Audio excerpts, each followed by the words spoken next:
সংখ্যালঘুদের যে বলা হয় ভারত চলে যাও, ভারত চলে যাও, কেন ভারত যাব? ভারত তো আমার দেশ। কোথায় ভারত যা, ভারত যা, যাব না ভারত, বাংলাদেশেই থাকবো, বাংলাদেশের মাটি আঁকড়ে বেঁচে থাকবো। এই দেশ আমার। বিশেষ করে রাতের বেলা আমাদের সনাতনী ভাই বোনরা এখন রাস্তায় নামতেছে, তাদের বাসা বাড়িতে ঘুমাতে পারতেছে না, অন্য জায়গায় আশ্রয় নিতেছে। এটা কেন?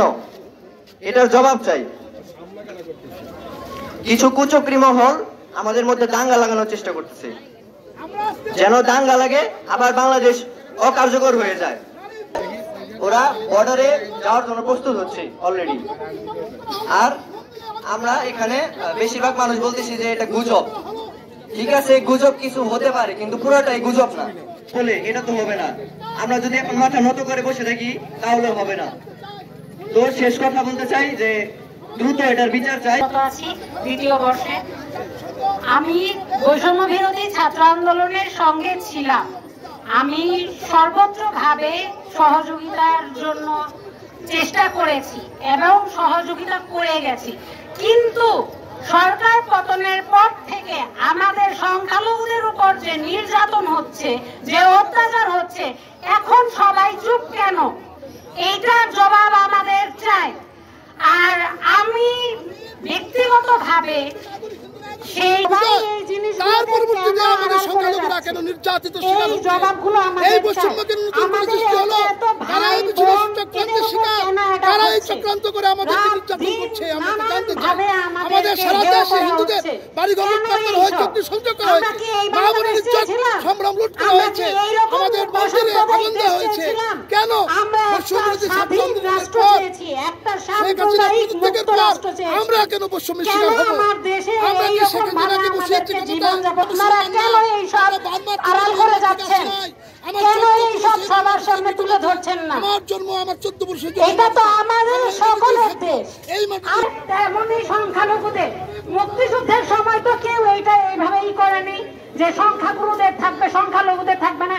বৈষম্য বিরোধী ছাত্র আন্দোলনে তো আমরা কেউ। তাহলে এখন আমাদের উপর কেন অত্যাচার করা হচ্ছে?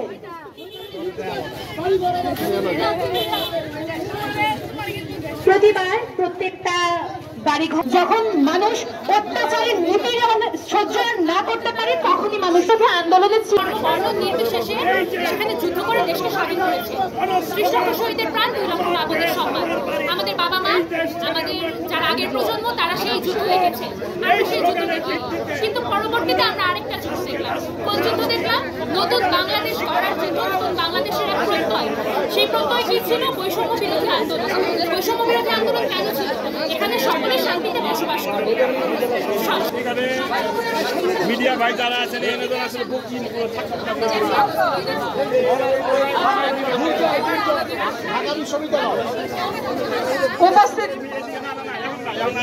উপস্থিত সবাইকে বক্তব্য রাখবে দুজন।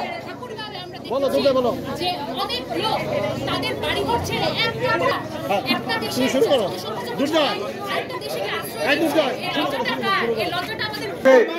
আমি দুর্জয় চৌধুরী, ইংরেজি বিভাগ 2020-21 সেশন, ঢাকা বিশ্ববিদ্যালয়।